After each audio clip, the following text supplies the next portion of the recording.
Je vous salue, je voudrais avec vous répondre à cette question. Quelle est votre devise?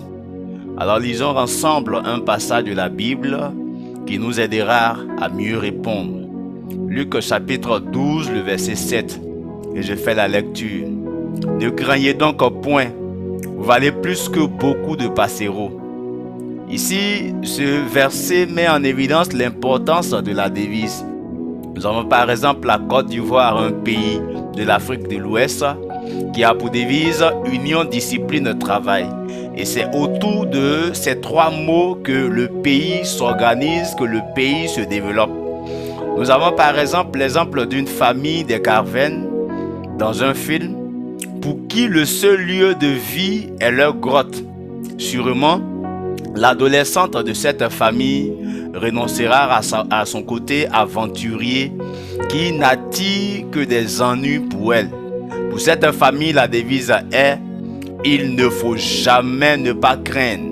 Autrement dit, il faut toujours craindre. Jésus a souvent répété la crainte à ses disciples.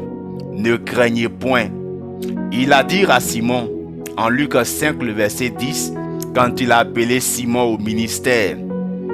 Il a dit à Jairus, en Luc 8, le verset 50, concernant la guérison de sa fille. Jésus a répété encore, en Luc 12, ne craignez point à ses disciples, car Dieu prend soin d'eux mieux que les animaux et les végétaux qui sont cités. Après sa résurrection, Jésus a répété « Ne crains point » à la femme venue au tombeau. La peur est un sentiment universel, c'est vrai. Nous nous inquiétons de nos êtres chers, de nos besoins et d'un avenir inconnu. Comment apprendre à avoir la foi? Le Seigneur nous a procuré un fondement sur lequel bâtit notre confiance en lui.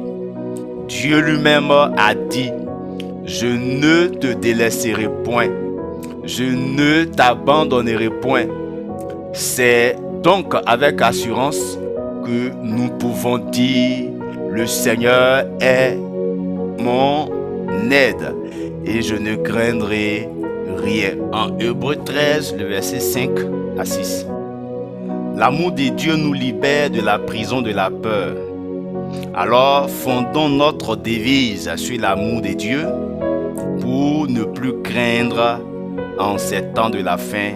C'était le couple Okey. Que Dieu vous bénisse. Amen.